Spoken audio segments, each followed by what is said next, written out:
Could you bring us up to date on the situation with Baltic? What's going on?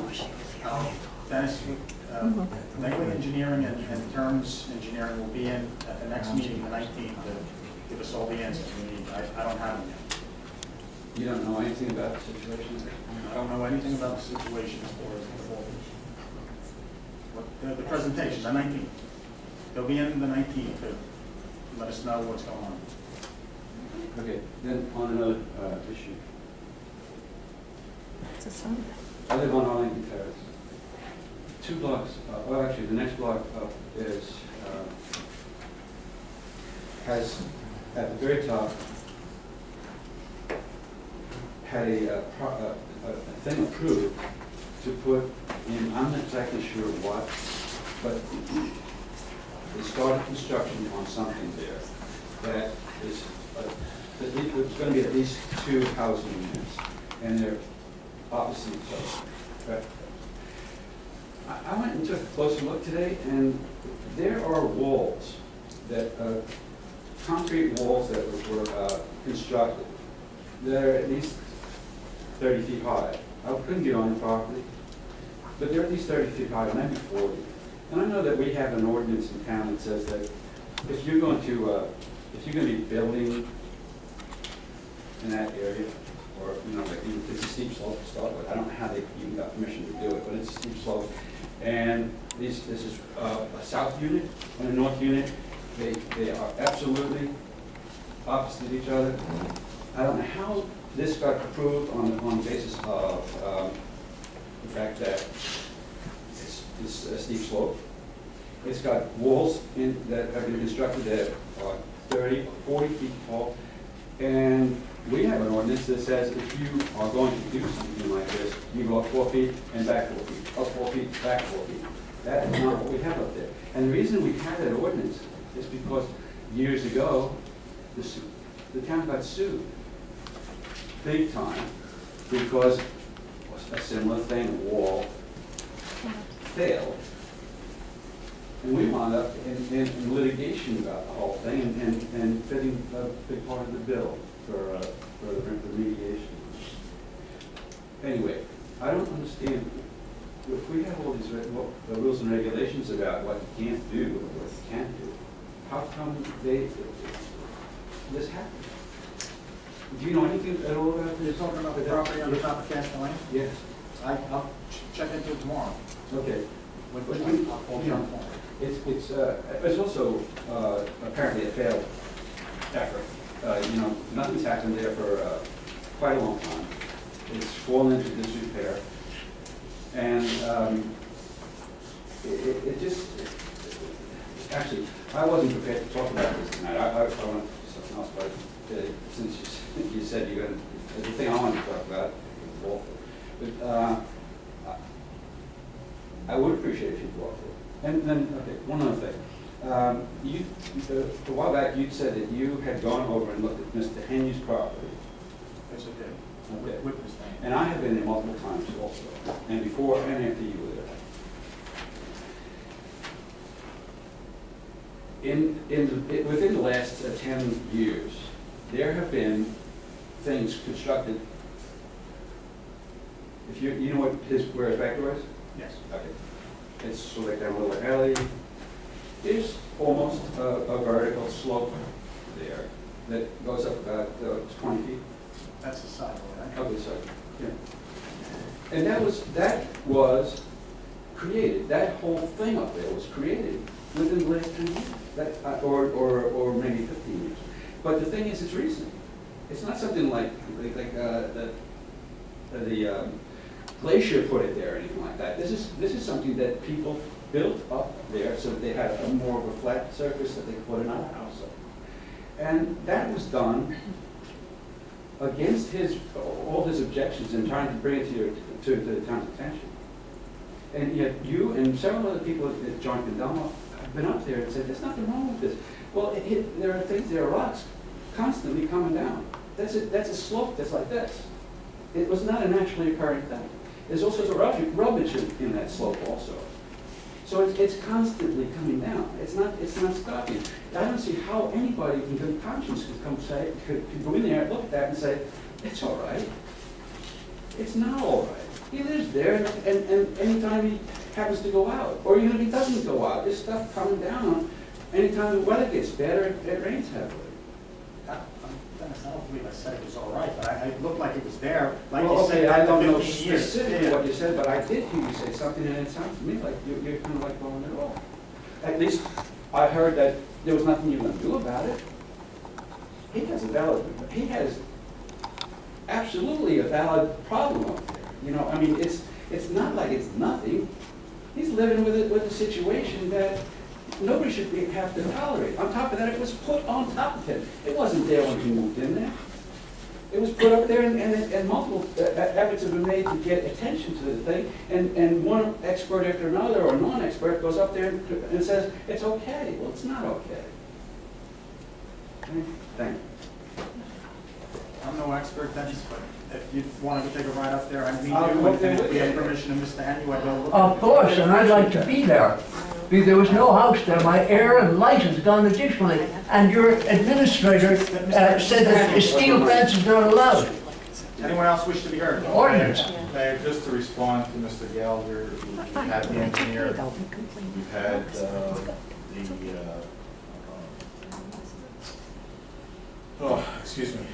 the state agency, Department of Community Affairs that regulates the building office. They've all been up there at Mr. Henry's request or subsequent requests, Mr. Gallagher's request, so they have been there. So it's not as if Mr. Henry's concerns were unheeded. All I can say is this is something that actually has, in the recent past, been foisted on him, and it's simply, it's not something like it's been there all along, and so nobody's responsible. This actually got done so to benefit other people who wanted to get sites in there, building sites. He suffered for it. They were in there doing business. They were making money buying and selling properties and things like that. He's the victim of it. Thank you. And like I said, if you want to meet up there, Dennis. I would appreciate it. I'd go anytime. As soon as possible, please. Tonight will be fine. Anyone else wish to be heard? Go ahead. Sorry, I don't know your name. Lonnie Glazer. I'm new. Okay. I'm actually here, not confrontation word, but here to appeal to the town. Lonnie Glazer? I got that. Yeah, okay. Oh, I'm sorry, 700 under. To appeal to the town, mayor and council, with what's probably been an inherent problem on Undercliff and probably the other small streets, but parking. I'm sure you know about it. It's getting worse day by day.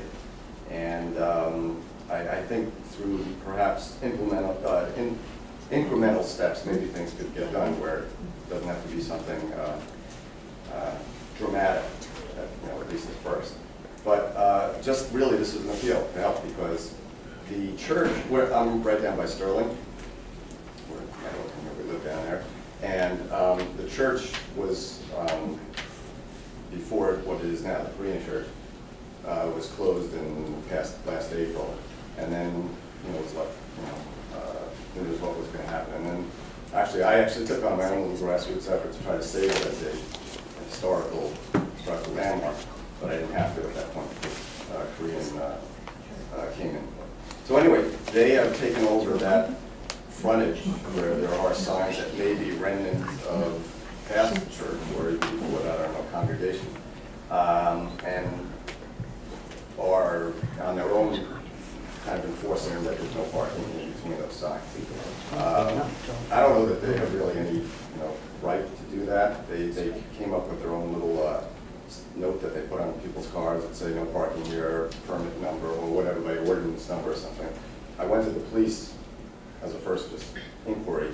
They weren't even aware of this, and they kind of like, the gentleman we spoke with, really, he said, well, you really have to go to the mayor and council and talk about this and see what, but I don't know that they can enforce that. But that's just one symptom that's starting to happen there, that they have taken this space and they are trying to enforce it.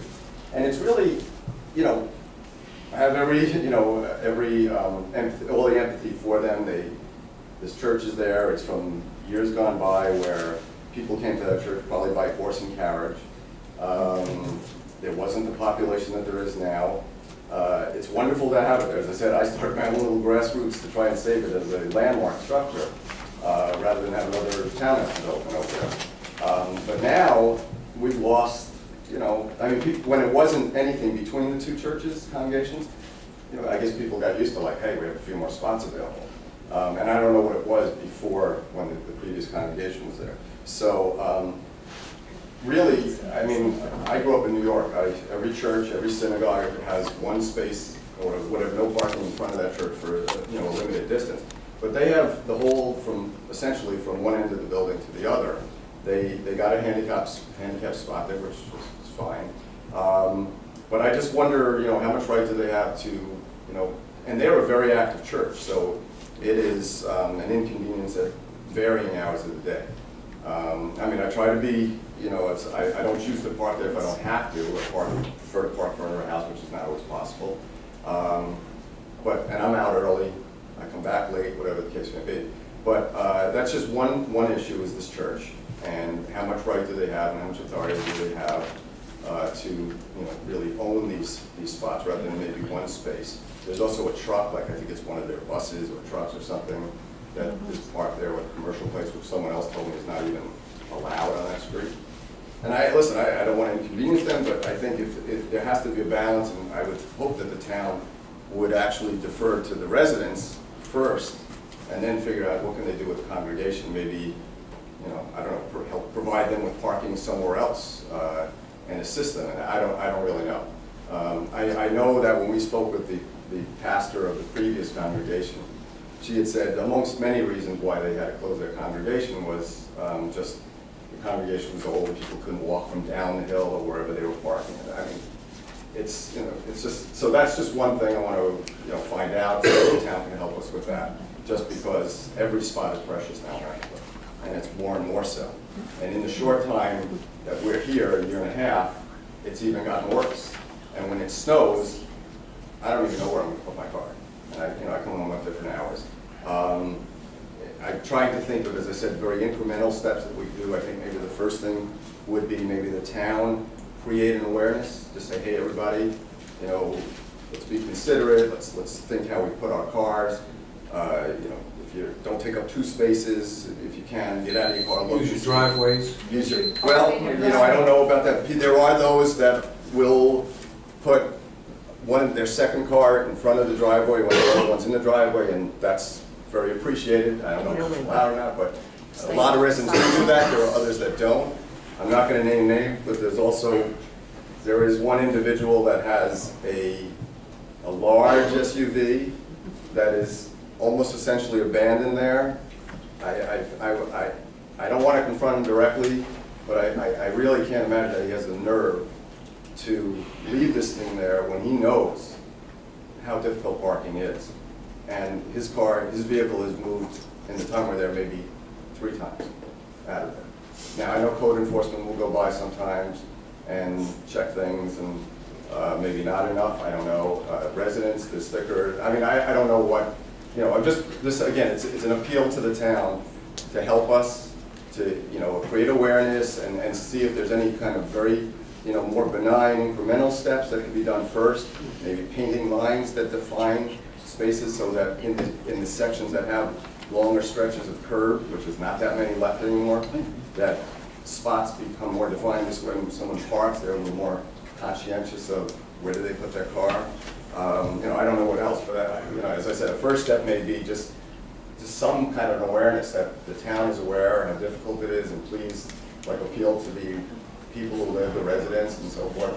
You know, keep in mind your neighbor and how you park and all of that. So, and there are certain spots where there are, which you know, I understand yellow demarcations where there's a hydrant or the edge of a, you know, the end of corners where you for sight and so forth. But there are certain streets that have yellow demarcations, like blocking off in front of certain houses here or there. Not a lot, but certain. And I don't understand why they are, you know, where there's no parking allowed, there's no driveways, it's just curbs, there's no hydrants, there's a couple of spots here or there that I've Is seen. that on, that's in Sterling? Sterling, That's yes. on Sterling, yeah. Sterling, there's one right, the Sterling, and also there's one, I think down towards, I think it's the next street where, Orchard? is it Orchard, where all those sort of the garages are, and, you know, where that Mercedes is parked. So, you know, there's a big area of yellow where there's about 4 or 5 spaces that are. Well, that's for the, that's by, the reason why they have that, that's a school bus stop. Okay, okay. I mean, I knew they had reasons for some of these, and that's cool. It's just, I'm just kind of thinking of everything that I see, and, you know, just figuring out if there's ways, you know, that. When the crossing guard arrives, she parks in that one. Right, I see her. You should have a difficult time That's cool, parking. that's right. The Sterling place, I don't know really. I think what we'll that's all definitely about. look into it, because it is a problem, and I have to find out what laws, if it's parking for 72 hours or 48 hours. Yeah, I mean, that's not bad, I mean, that's not, I mean, we don't want to go to the extent of, you know, like Hoboken, where it's only residents. I mean, although Edgewater is, you know, the older streets of Edgewater are certainly getting to that point. But, you know, maybe there is a time or so, you know, that's reasonable. I was up there last night, actually, and I saw the sign, but I didn't even think, I didn't park. It said no parking between signs at the Exactly. church. Right. So, And I they, didn't park it, but I don't again, know if they were town issued or if they put them up themselves. well, again, those signs were certainly there, I mean, again, I'm only there a year and a half. They were there, but people, because it was not an open church, an active church, people just started parking all along there, and, you know, it was never an issue, and I guess the police didn't, you know, what they were doing. But so now, I don't know if it's legitimate, but even if it is legitimate, what we're doing then is sort of deferring to them and not to the residents, and like, okay, you allow them one spot, or whatever it is, for the pastor, or, you know, if there's a funeral, or if, you know, I know every religious, you know, facility has no parking in front of it. So, you know, again, that's just one spot where it's an issue or a concern, and, you know, you come home at odd hours or whatever the case may be, and there's nowhere to park. And our greatest fear is, you know, when the snow comes. Oof, I mean, I want to go back to my 12-mile-a-gallon Jeep, and so I can park on top of the snow. I mean, she's afraid, she's reluctant to go out sometimes, just to say, I don't want to lose my spot. I went through that living in Manhattan. But, and the other thing, just I digress on this, regarding snow, anything where there's street cleaning too, they come around and the services are great. Because I actually work from home a couple of days a week, so I hear the street sweeper come by, and it's great to see that, because a lot of times, but because the parking's on one side, they really can't do a good job, if at all, on the curb side. I don't know, is it too much of an inconvenience to say, hey, once every 2 weeks, we're cleaning the streets, and everybody's cars be moved or something? I more than Oh, that. yeah, they'll love that. Actually, what they do. Well, our side, the Mark side of the street, there's always cars. Nobody, I've never seen where everybody. I mean, I'd be willing to be inconvenienced to have it cleaned. And snow also. You know, during the winter, They do. they can't I plow. appreciate your problem, but, you know, we're trying to stay with a 5-minute limitation. Oh, I'm sorry. Yeah. Thank you. Yeah. Anyway, Nobody else would just speak snow up. also.